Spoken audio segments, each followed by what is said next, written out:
Bonjour à tous les amis, j'espère que vous allez bien. Bienvenue dans cette nouvelle vidéo. Aujourd'hui, on va débriefer les trades que j'ai passés cette semaine, mais aussi mon mois de janvier.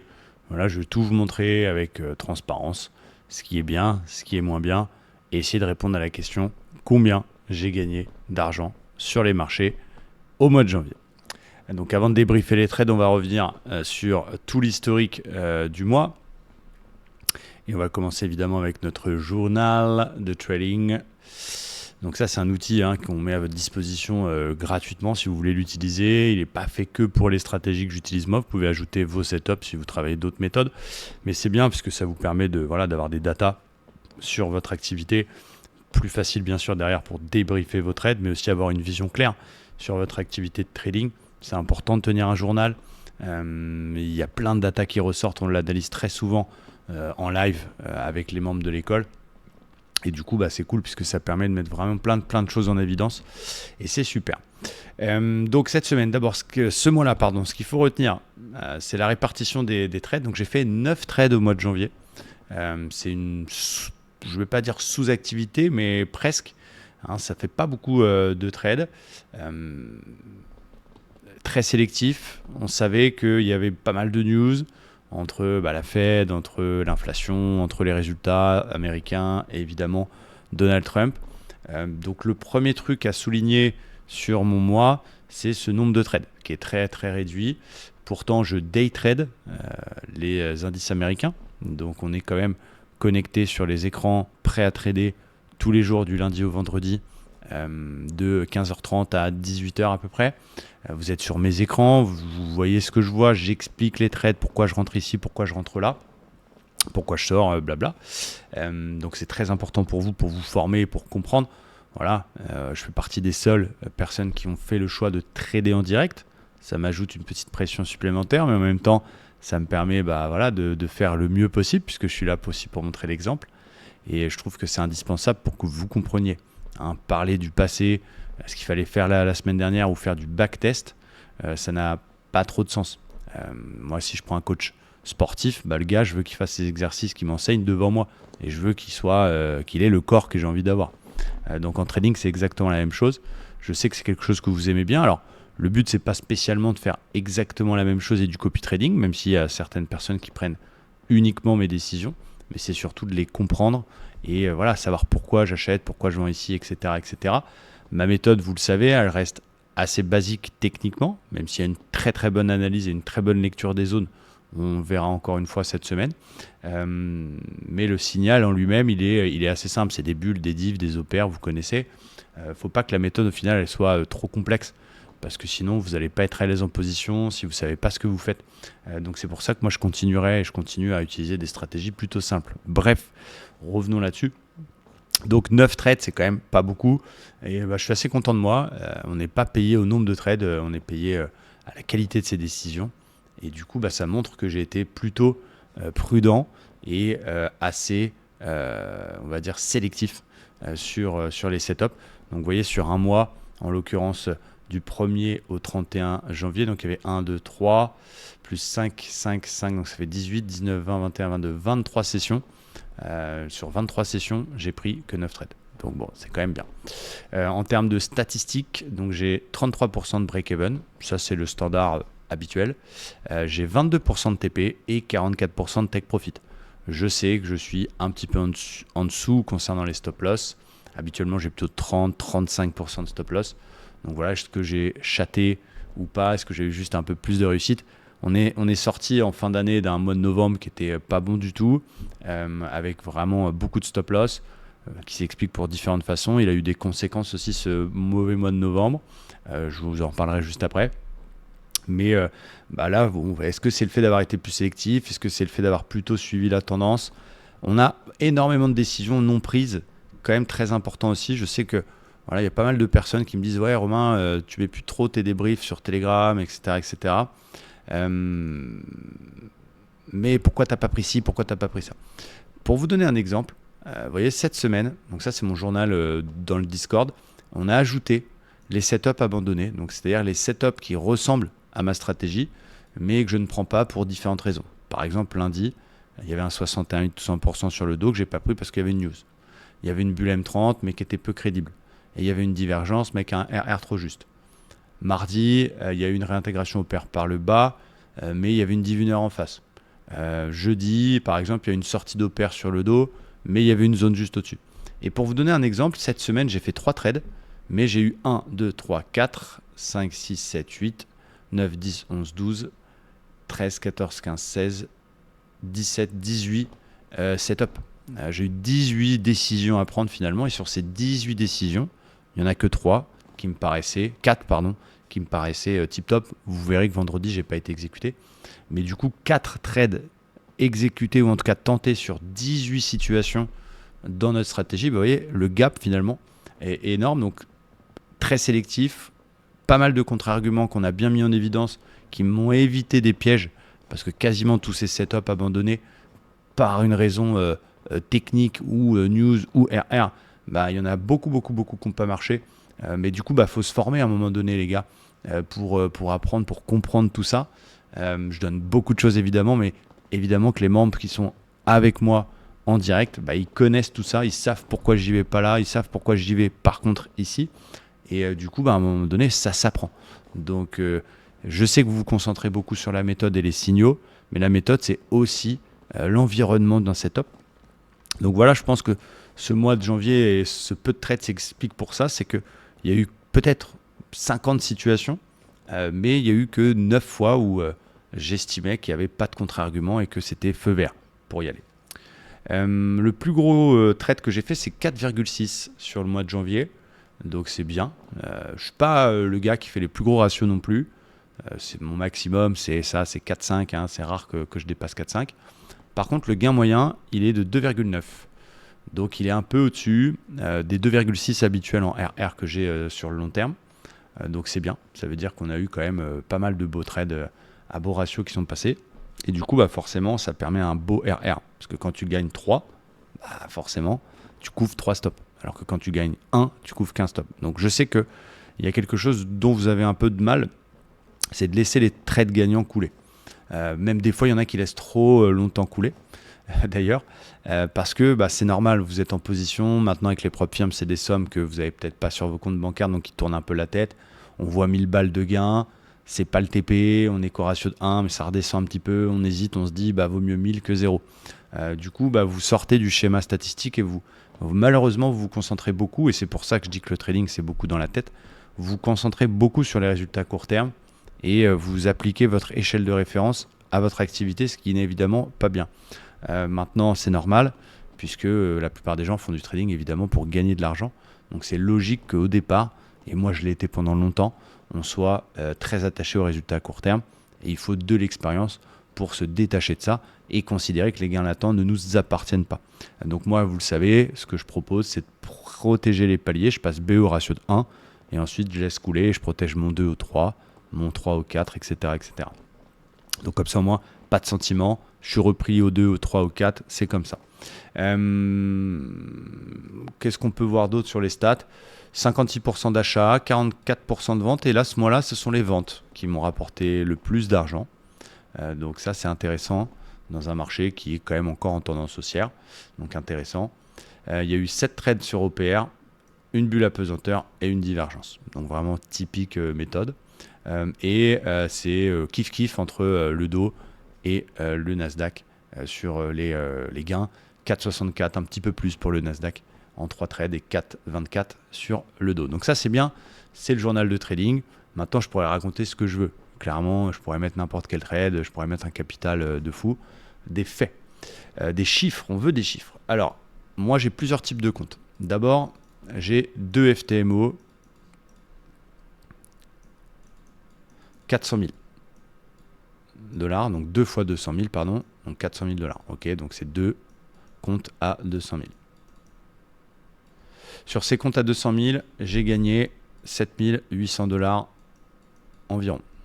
Donc x2, donc ce qui fait 15 600 dollars.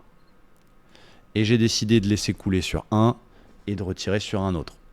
Donc on voit, ils ont enlevé leur split. On voit que j'ai fait un retrait. Vous pouvez scanner le QR code pour voir si c'est authentique, si vous voulez. J'ai retiré ce mois-là sur l'un des 2 FTMO 6 233 dollars. Sur l'autre, il y a cet argent dessus. mais j'ai pas encore décidé de retirer. Là, j'avais avancé un peu la date. Là, la date de fin, entre guillemets, de période est un petit peu plus loin. Voilà, ça me permet d'équilibrer, de prendre un petit peu à manger, entre guillemets, et de laisser, pourquoi pas couler sur l'autre pour essayer d'aller chercher un plus gros retrait. Mais quoi qu'il en soit, c'est très bien, ça fait des sous, et ça, c'est sur du financé. Ok ? Côté Top Step, je vais être très honnête avec vous, parce que je l'assume à 2000%. J'ai perdu mes Top Steps pendant ma mauvaise passe du mois de novembre. En novembre, voilà, j'ai peut-être pas été bon, le marché était plus dur, peu importe, on s'en fiche. J'ai eu un max drawdown qui est très très rare. J'ai perdu une dizaine de trades d'affilée. Voilà, c'est comme ça, je l'assume, je vous en ai parlé, je le dis, puisque je débriefe mes trades, parce que je partage dans Telegram et parce que je suis en live tous les jours. Donc je peux pas tricher, je peux pas mentir. Maintenant, il faut dire les choses. Je l'assume à 2000%, c'est dommage, parce que forcément, j'aurais derrière, si j'avais encore mes top steps financés, là, je me serais gavé avec le mois que j'ai fait. Clairement, c'est à peu près entre 25 et 30 000 $ que j'aurais pu prendre en plus sur mes top steps. Mais de l'autre côté, je pense que c'est important de vous dire les choses. C'est important de vous dire la réalité du trading. Parce qu'entre ce que vous pouvez voir sur YouTube, qui est souvent édulcoré, et vos comptes, vu que beaucoup racontent n'importe quoi et vous font fantasmer un trading facile, vous, quand vous avez des situations un peu plus complexes que ce que vous voyez sur les réseaux qui vous arrivent, vous ne savez pas comment faire, comment gérer. Encore une fois, je ne suis pas le bon samaritain, mais moi, je fais du vrai. Donc voilà, j'ai perdu tous mes top steps, mon live, mes express, au mois de novembre, juste avant d'aller au camp de boxe Thai. Mais bon, je les avais gardés quand même à 1 an et demi à peu près. J'ai fait plus de 50 000 $ de retrait sur top step sur ces comptes-là. Donc j'ai envie de dire, même si je ne suis pas content de les avoir perdus, que ça arrive. Et que c'est pour ça qu'on trade sur les prop firmes. C'est que malheureusement, on a des petits drawdowns, mais il ne faut pas voir ça comme un énorme échec. Qu'est-ce qu'on fait ? On recommence. Voilà, c'est comme ça. Ce qui est important, c'est combien ça t'a coûté d'avoir ces comptes-là et combien tu as retiré. Tu tapes un drawdown, tu recommences tes challenges. Alors oui, c'est chiant, oui, ça coûte des sous, mais il ne faut pas être en mode espoir de changer sa vie avec un compte prop firme. Clairement, c'est un putain d'effet de levier et ça nous permet d'avoir beaucoup de capital. Mais la contrepartie, c'est qu'il y a un drawdown limité. Voilà, t'es pas Warren Buffett parce que tu as eu un 100 000 chez FTMO. La légende du gars qui le garde toute sa vie, ça n'existe pas. Je connais les statistiques des propres firmes. Voilà, il y a des bons moments, il y a des moins bons moments. Parfois, les planètes vont être alignées. Vous allez faire une très bonne phase sur des financés, sur Top Step et vous allez retirer. Parfois, ça va être pour passer le challenge. Mais de toute façon, il faut le passer. Donc, je me suis réattaqué au challenge. J'en ai pris 6 pour tout vous avouer sur Top Step. Comme ça, voilà, si je les passe rapidement ou pas, j'en mettrai 1 ou 2 sous le tapis pour trader mes 4 validés et imaginer que j'ai une autre mauvaise passe, bam, j'ai tout de suite deux financés prêts sous le tapis. Donc je les ai recommencés. Alors on voit que c'est le 13 décembre, mais en vrai le premier trade je l'ai pris le 6 janvier. Ok, donc je suis à 155 623. Donc j'ai déjà fait plus de la moitié de l'objectif qui est de 159 sur ce mois de janvier. Donc si ça se continue comme ça, finalement en 1 mois et demi, j'aurais récupéré mes comptes. Donc voilà, c'est comme ça, ça arrive. Donc là, ce que j'ai gagné, entre guillemets, sur Top Step, c'est du challenge. Donc je ne vais pas le compter dans ce que j'ai gagné dans ma poche, mais il faut quand même passer le challenge.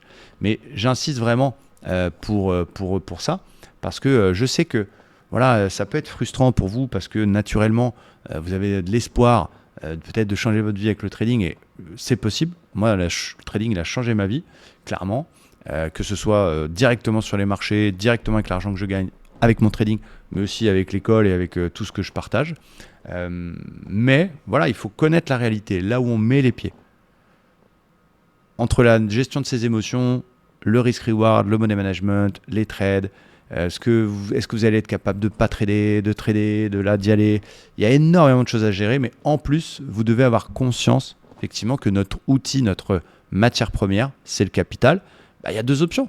Tu poses ton argent sur les marchés avec un risque de perte ou tu trades en propre firme. Alors, je sais que c'est encore une fois usant de devoir recommencer, mais voilà. Déjà, bien souvent, on n'a pas le choix parce que moi, j'ai pas forcément envie de poser 2 millions de dollars sur la bourse. En tout cas, pour faire du day trading, je préfère utiliser les propres firmes. Mais la plupart des gens, ils ont 1000, 2000, 3000 à mettre. Donc, tu vas pas du tout faire les mêmes gains que sur des comptes Top Step que tu peux avoir x2, x3, x4, x5.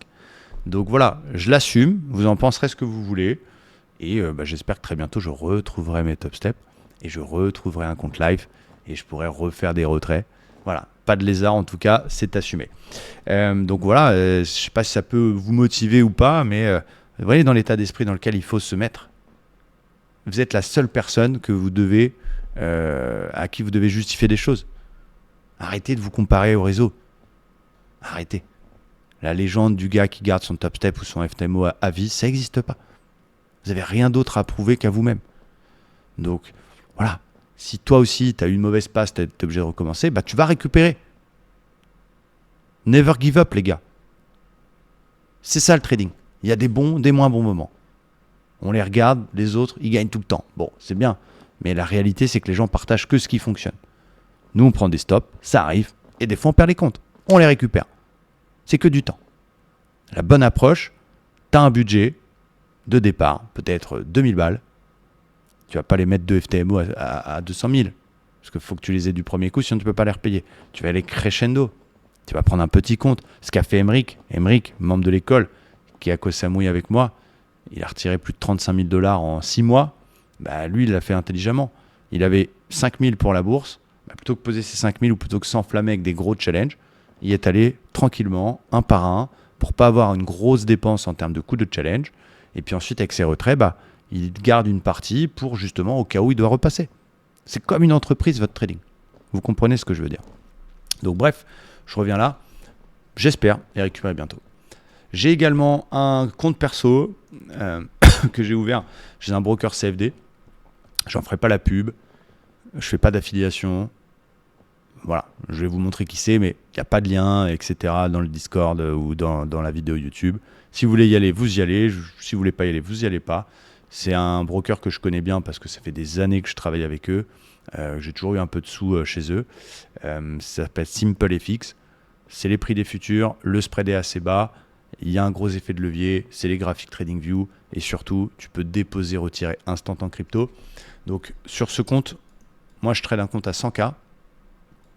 Perso. Ok, donc ça, c'est mon argent. Et j'ai déposé chez le broker 20. Je n'ai pas déposé 100. Parce que avec l'effet de levier, on va dire qu'à peu près un contrat Nasdaq, ça va me marger 12 000. Donc je ne vais pas poser 100 pour avoir 80 000 qui ne servent à rien dessus, avec quand même un mini risque qu'un jour ça ferme. Vous voyez ce que je veux dire. Donc j'ai posé 20, mais je le traite comme un compte à 100, parce que je les ai les 100, bien sûr. Et voilà. Donc je vais vous montrer ce que j'ai gagné ou perdu sur ce compte SimpleFX. Donc je mets bien, on va rafraîchir la fenêtre pour pas penser que j'ai fait, je sais plus quoi, là, clic droit, machin, pour changer les trucs là. Inspecter les manches, je crois, c'est la petite tricherie. On va regarder, hop, voilà, encore une fois, appliquer. Donc ça, c'est mes trades. Donc 1, 2, 3, 4, 5, 6, 7, 8, 9, 10. Un petit trade en plus, je sais pas pourquoi. Ah oui, non, là, ça doit être des petites erreurs, ok. Ça, les 0,1, c'est des petites erreurs, des petits bugs, ou des fois, je clique sans faire exprès. Voilà. On a bien le bon nombre de trades. Et donc, total, plus 4000. Ok, donc, cet argent-là, je le laisse. C'est à moi, c'est mes gains. Je ne vais pas les retirer tous les mois. Le but, c'est de laisser ça tranquillement. On verra comment ça se passe. Si je fais un énorme premier semestre, peut-être que je retirerai à la moitié de l'année. Si c'est un petit peu plus difficile et que derrière on a une phase un petit peu de drawdown, bah évidemment on laissera. Voilà, je le traite comme un compte à 100 000, c'est mon compte. Et on verra en fin d'année ce qu'on fera de cet argent, évidemment, si on a encore sur le compte. Donc pour ma pomme, j'ai gagné à peu près, pour moi, en vrai, on va dire, réalisé, financé éventuellement, et pour ma pomme, à peu près 20 000 $. Malheureusement, évidemment, j'aurais préféré que les top steps soient financés, parce que j'aurais presque, enfin même plus que doubler ça, j'aurais pu prendre 35, 40, 45 000 $ sur le trading ce mois-là. Donc c'est beaucoup d'argent. Évidemment, je suis conscient que ce mois, il est exceptionnel en termes de stats, parce que voilà, je sais que je suis en dessous du nombre de stops en termes de pourcentage habituel. J'ai eu un peu plus de réussite, mais c'est mérité parce que j'ai été sélectif et j'ai vraiment été très attentif. Il y a des jours où on n'a pas tradé. Et voilà, ça reste quand même 20 000 boules, ça reste quand même un bon mois. Ne vous inquiétez pas, je partage aussi quand ça marche pas. C'est pas parce que c'est un très bon mois que je fais cette vidéo. Vous le savez, j'ai fait un bilan de l'année, etc. Donc vous connaissez la chaîne. Donc même quand il y aura un mois négatif, ça peut arriver. On fera quand même ce genre de vidéo évidemment. Mais voilà, alors est-ce que je gagne que ça? Est-ce que je vis que de ça? J'ai plein d'autres business, j'ai différentes sources de revenus. C'est qu'une partie de mes revenus, le trading, évidemment. Et c'est peut-être aussi pour ça que je suis bon, parce que je n'ai pas besoin de ça pour manger. Maintenant, ça reste beaucoup d'argent. Et voilà, j'ai pas claqué 20 000 parce que j'ai fait 20 000. Voilà, je vais me faire évidemment vivre ma vie comme d'habitude. Et voilà, ça va rester à gauche pour, au cas où il y a des mois plus difficiles, pouvoir avoir à disposition de l'argent comme on en a besoin. Donc voilà, je vous laisserai juge des choses. C'est un bon mois et espérons que le mois de février soit au moins identique, voire meilleur. Voilà, les maths et les stats vont certainement nous rappeler à l'ordre, mais je suis content. On va revenir du coup sur les trades de la semaine pour cette deuxième partie de cette vidéo. 3 trades, 4 trades même, mais un qui n'a pas été exécuté vendredi est dommage parce que j'aurais pu faire encore mieux avec un beau 2R que j'aurais pu prendre 1% de plus pour moi. Je vais quand même vous expliquer ces 3 trades. Alors il y a un premier trade, c'était le lundi, si je dis pas de bêtises. Alors lundi, il y avait eu le bordel DeepSeek avec une énorme baisse, un marché à moins 4 en fin de matinée sur le Nasdaq, moins 4%. On n'était même pas encore ouvert officiellement avec 15h30, mais on était à moins 4 à 11h. Donc incroyable. Donc c'était chaud. Je ne savais pas trop sur quel pied danser à ce moment-là. Tu veux pas vendre à moins 4, tu n'as pas envie d'acheter non plus le truc parce que tu peux te faire avoir assez facilement. Du coup, j'ai décidé de suivre le flux et d'essayer de travailler une vente. C'était dans les plans que je vous ai partagés, notamment sur YouTube. Il y avait la MM20, c'était une petite zone polarité. Et donc de profiter de ce rebond pour essayer de vendre sur un rebond dans le flux baissier. Et donc j'ai eu un signal tout à fait standard. C'est une réintégration d'OP1. Donc je l'ai joué avec un stop à 50 points. Un peu plus large que d'habitude, forcément, vu le marché, et un take profit théorique qui est le bas d'OP1. Donc ça me donnait un 3,80, donc un très beau ratio, et donc j'ai eu un signal sans équivoque, là, une belle intégration, belle rouge. Donc j'y suis allé, standard, j'ai envie de dire, et du coup, j'ai eu la chance de me faire exécuter, puis break-even. Donc ratio de 1, j'ai protégé. Et malheureusement, je me suis fait reprendre break-even.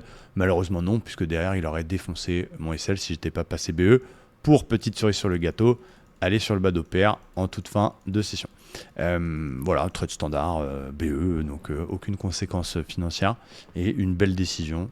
Pourtant, il y avait un peu de stress, évidemment, au vu de la séance.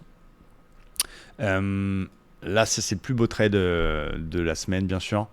Là, on était sur la session de mardi. Mardi, si vous suivez mes vidéos, j'étais plutôt partisan pour un rebond. Je ne vais pas dire que je me doutais, mais j'avais analysé une sorte de sell-off un peu exagéré pour lundi. Et je me disais, bon, voilà, ça va quand même procéder à des achats à bon compte. Et sur la session de mardi, il y a plein de rebonds, mais je ne peux pas rentrer dedans parce qu'il n'y a pas de sortie OPR dans un flux haussier, il n'y a pas de pullback. Le Nasdaq est rebondi, mais pareil, j'ai pas trop de signal. Et là, le danger des sessions comme mardi, c'est qu'un débutant, il voit que ça monte, il faut qu'il soit dedans, un peu FOMO, il clique, et c'est toujours des trades un peu compliqués. Donc du coup, j'étais un peu frustré sur la session de mardi parce que j'arrivais pas à rentrer, j'avais pas de signal, le marché veut rien me donner. Et là, on a une bulle à pesanteur magnifique qui apparaît sur le Dow Jones. En argument de plus, j'étais dans une zone polarité 4 heures, donc l'importance des zones. Et c'est vraiment cette zone qui a joué dans la décision d'être systématique. Je l'aurais sûrement pris si elle était au milieu de nulle part, mais là j'étais beaucoup plus rassuré, entre guillemets, de la prendre dans une zone. Alors après, c'était dangereux parce qu'on avait un très gros rebond et on se met quand même contre ce rebond. C'est le principe des bulles. Je sais que je les gagne pas toutes, mais elle est trop belle pour que je la regarde. Donc j'hésite pas, je prends ma bulle à pesanteur, d'autant que j'ai un ratio qui est quand même incroyable. Regardez, je mets un stop loss tout à fait standard sur le Dow Jones à 50 points. Je décide de la jouer un peu court parce que ça passe ou ça casse, entre guillemets. Et je suis surtout totalement en accord avec le fait de me faire stopper parce que la bulle est trop belle pour pas que je la prenne. Donc encore une fois, un peu de psychologie.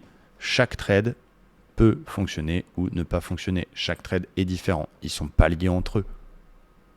Beaucoup cherchent le truc parfait. Mais le marché ne va pas vous appeler pour vous dire oh frérot, c'est bon, ça va marcher cette fois-ci. Prenez en compte que chaque trade peut échouer. Sinon, vous allez être frustré quand vous allez prendre un SL. Tu as pris un SL, c'est pas grave. Est-ce que ta décision était bonne? Je fais souvent un comparatif avec le poker. Parfois, on a les as, on doit coller un mec qui a fait tapis, on y va, il a paire de 10, il chatte un brelan. Mais c'était la bonne décision. Mais en trading, c'est exactement pareil. Le jour où vous allez réfléchir en risk-reward, en probabilité, vous détacher du résultat court terme et être systématique sans avoir peur de perdre parce que vous avez compris que ça faisait partie de votre trading, vous allez être un tueur à gages. Vous allez tout défoncer. Il m'a fallu encore une fois des années pour switcher ça dans mon cerveau parce que le cerveau humain, il n'est pas câblé pour ça au départ. Et c'est ce que j'essaie de vous donner tous les jours. On est 6 à 7 heures par jour sur les marchés ensemble, les gars. Le matin pour préparer les plans, analyser les actions, le forex, les cryptos, et l'après-midi pour le trading. Mais tout ça, tous les jours. Et donc les membres du programme, ils savent ça. Donc je prends cette bulle, j'hésite pas. Un peu la merde au cul, je vous le cache pas, mais j'y vais. Et là, coup de chance, ou belle bulle, le destin me remercie, ou en tout cas me récompense, pardon, d'avoir été systématique parce que, pam, take profit, instant. Donc je laisse couler, je sors pas sur les mêmes 20, je laisse couler, parce que je me dis, vu la baisse, il peut dégueuler, tout est possible. Et donc je protège mon ratio de 3 au ratio de 4, et je me fais reprendre au ratio de 3. Je suis complètement en accord avec ça, parce que vu la bougie, c'était une bonne décision de laisser couler, tout était possible, et il aurait pu aller au 7, au 8, au 9. Donc je fais un 3 là-dessus, mais magnifique. Sincèrement, désolé de me jeter des fleurs là-dessus, mais il fallait avoir les couilles de la prendre devant 600, 700 personnes. Et voilà, c'était cool. Plein de membres ont validé des challenges grâce à ça, etc. Donc j'étais très content. Avant-dernier trade, là c'était jeudi. Mercredi, on n'a rien fait. Trade un peu standard, on est dans un flux. Alors à ce moment-là, la bougie 1 heure, elle est beaucoup plus haute, elle n'est pas encore clôturée. Donc on était en flux aussi avec des moyennes mobiles. Voilà, légèrement plate, c'est peut-être le défaut que je trouve à ce trade. Mais j'ai une réintégration au pair dans un flux qui était haussier à ce moment-là. Donc voilà, c'est un peu standard. Alors ouais, attention à la tronche d'1 heure quand même, qui était un peu en range, mais je prends un trade standard qui, pour le coup, ne passe pas. Donc c'est pullback bas au pair sur la réintégration. J'ai un ratio de 2,25. Donc vraiment un trade standard. Et ça passe pas. Bon, c'est pas... Encore une fois, quand vous avez une décision qui est validée, qui est pesée, vous savez que vous pouvez perdre X, que vous avez bien calculé ça, et que voilà, il n'y a pas des conséquences désastreuses si ce trade passe pas, vous allez bien le vivre le stop. Vous vivez mal un stop parce que vous avez mis un peu plus que d'habitude, parce que c'est celui qui va valider un compte, ou alors parce que vous supportez pas redescendre dans le challenge. Voilà, il faut chasser tout ça de son cerveau. Encore une fois, là, moi, j'étais, voilà, c'est comme ça. J'ai pas dit, ah l'enfoiré, voilà. C'est comme ça, il n'y a aucun souci. Un trade qui fait partie de ceux qui ne passent pas. Vendredi, dernier trade, c'était mon plan. J'étais chaud pour acheter la sortie au pair du Standard & Poor's en visant ma zone. Mon objectif c'était 6140. C'était un gros niveau sur une unité de temps un peu supérieure.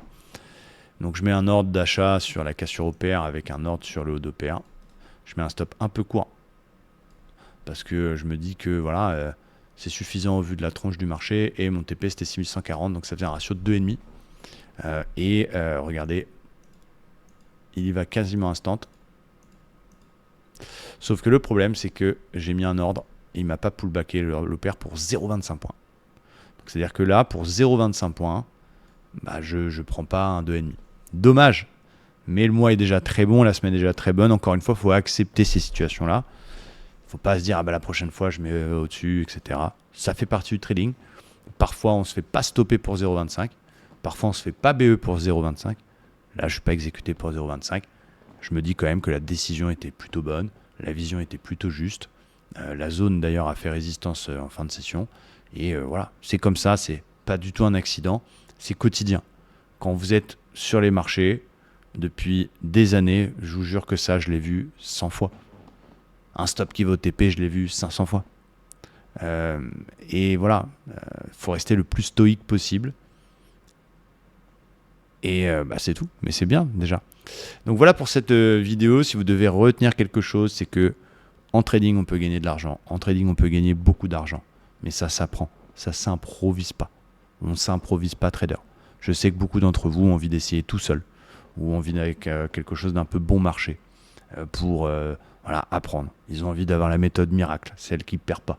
Il faut re-switcher tout ça et rebrancher votre cerveau différemment, réfléchir différemment. On est des êtres humains, mais nos émotions, il faut essayer de les laisser au maximum au vestiaire. Avoir des trades qui sont systématiques, réfléchis, accepter de se tromper, accepter d'avoir tort parfois, accepter de ne pas se tromper mais de prendre un SL pour peu. Et voilà, comprendre qu'aujourd'hui on a les propres firmes qui nous permettent d'avoir du capital, que en étant sur 2 ou 3 propres firmes différentes, tu équilibres un peu les choses. Tu vas avoir des bonnes phases sur lesquelles tu vas passer tes challenges, tu auras des mauvaises phases sur lesquelles tu vas peut-être les perdre, tu auras des bonnes phases sur lesquelles tu vas retirer sur tes financés, tu auras des mauvaises phases qui vont te les faire perdre. C'est pas une partie de plaisir, mais encore une fois, ce qu'il faut regarder, c'est coût, levier, combien j'ai retiré. Donc voilà pour cette grosse vidéo. J'espère qu'elle vous a plu. Mon bureau est en construction. Tout n'est pas terminé, bien sûr, mais tout doucement, ça se met en place. Et voilà, j'espère que c'est un plaisir en tout cas de regarder ce qu'on propose. Moi, c'était un plaisir. Je vous souhaite un très bon dimanche et je vous dis à demain, évidemment, sur les marchés. Ciao, bye bye.